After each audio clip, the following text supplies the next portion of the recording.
NASCAR releases its Hall of Fame 2023 nominees, and we'll talk about who I think should be going in. Coming up next.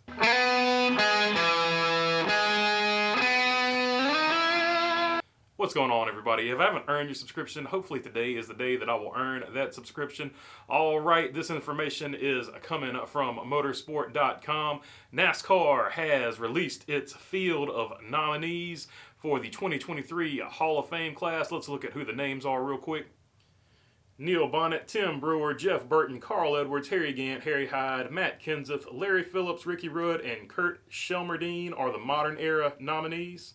And Sam Ard and AJ Foyt will join Banjo Matthews, Herschel McGriff, and Ralph Moody as Pioneer Era nominees. Okay, so basically what they're going to do, they're going to take 2 from the Modern Era and 2 from the Pioneer Era. So I'm going to start with the Pioneer Era because I think that one, to me, is more cut and dry, but not everybody will see it that way. But I think you got to take AJ Foyt for 2 reasons. Anytime you see AJ Foyt on a Hall of Fame ballot, you got to vote for AJ Foyt. But some people are going to say he didn't do that much in NASCAR. But here's my argument against that. AJ Foyt was voted in 1998 as one of the top 50 NASCAR drivers of all time. And he also has a Daytona 500 win under his belt. 1960 USAC Sprint Car Series winner, USAC Champ Car in 60, 61, 63, 64, 67, 75, and 79. USAC Stock Car 68, 78, 79. Silver Crown Series 72 and IROC 75 through 76 and 76 through 77. He also has won the Indianapolis 500, the Daytona 500, 24 Hours of Daytona, the 24 Hours of Le Mans, the 12 Hours of Sebring. He is in the International Hall of Fame Motorsports. And in 1998, for all the people who are going to say that he doesn't have any NASCAR credentials other than the Daytona 500 win, in 1998, he was voted one of the top 50 NASCAR Cup Series drivers of all time. So I think for the Pioneer list, to me, even though all those other guys, I mean, it's the Hall of Fame. All these guys are accomplished, right? But to me, AJ Foyt stands out. So not to have AJ Foyt in the Hall of Fame, to me, it seems a little crazy. So you got to vote AJ Foyt when you see AJ Foyt. Now let's get to the other ones where it's not as crystal clear, the modern era. So I'm not going to go through everybody's statistics, but I think there are 4 guys to pick from this one. The first one being Matt Kenseth. Matt Kenseth absolutely has to be in my opinion.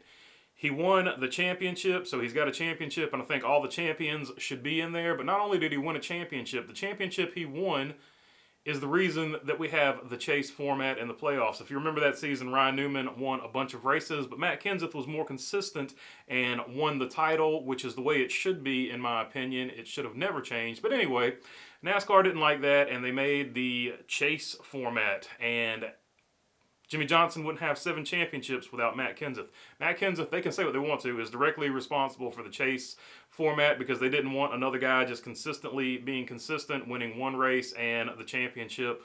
But even with the chase format, if you look at Xfinity, Daniel Hemrick won 1 race and won the championship. So sort of an invalid argument, isn't it, guys? Anyway, let me get off that rant. Matt Kenseth should be in the Hall of Fame because he's a champion and because he was so good for so long. Like, he didn't win another championship in the chase format, but he was good for so long. And he also is one of those guys that bridges the gap from the old era to the new era of the chase format. And, I mean, not much more to say. The guy's a champion, so I think he is the one guy I definitely would put in there. So even though he's going to be a first ballot Hall of Famer, and a lot of people would disagree with that, he's a champion, and he was good for a long time. So Matt Kenseth would be my first pick in. Now, the next 3, sort of a toss-up. My next 3 are actually not drivers, and I know you're like, you're leaving Harry Gant off of this. Yes, I know, a shame on my household. I've left Harry Gant out on this one, and I'm even surprised by this because I was a massive Harry Gant fan. I love that green skull car, but he never won a championship, and I value championships. So there's 3 other guys on this that have multiple championships. One being Tim Brewer. Tim Brewer has 2 championships with Junior Johnson, with Darrell Waltrip, and Cale Yarborough. Another guy on this list has 4 championships, Kirk Shelmerdine.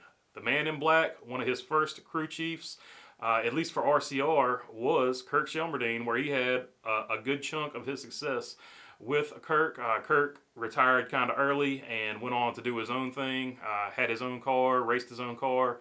But for the time he was in Cup, he was one to be reckoned with. So Kirk Shelmerdine would be a good pick here, and the other good pick here would be Harry Hyde. Harry Hyde, basically, well, he won a championship with Bobby Isaac, but Harry Hyde is basically the foundation. He was the foundation of Hendrick Motorsports. So there would be no championships at Hendrick Motorsport without Harry Hyde, even though Harry Hyde never won a championship there.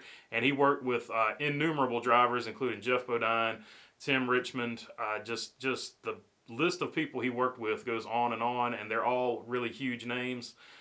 So it is for that reason, and you can only pick two of these guys, and I've already picked Kenseth. I'm having a real hard time, nothing against Tim Brewer, but Kirk Shelmerdine has 4. But to me, Harry Hyde has another thing, one more component, and I can't believe I'm saying I'm going to leave Kirk Shelmerdine out of here. But Harry Hyde was the model for Robert Duvall's character, Harry Hogg, in Days of Thunder. So to me, it's just a more culturally significant thing, and he's a champion, and he also did all this other stuff, right? He inspired Harry Hogg. He was basically the foundation of Hendrick, and to me, that is massive. So I would actually put Harry Hyde and Matt Kenseth in there with AJ Foyt. Those would be my 3 picks. But it was a really tough one because, like I said, you got to leave off Harry Gant, you got to leave off Kirk Shelmerdine, and you got to leave off Tim Brewer. So really, I wish there was one more slot I could put somebody in, and if I could put somebody in with that one more slot, it would be Kirk Shelmerdine. But at the end of the day, you only get to pick 3, so those are my 3 picks: Matt Kenseth, Harry Hyde, and AJ Foyt. If you disagree, let me know down in the comments. I'd love to hear your picks and why your picks would be your picks. And other than that, if you like the content, feel free to subscribe. And thanks for your time. Peace.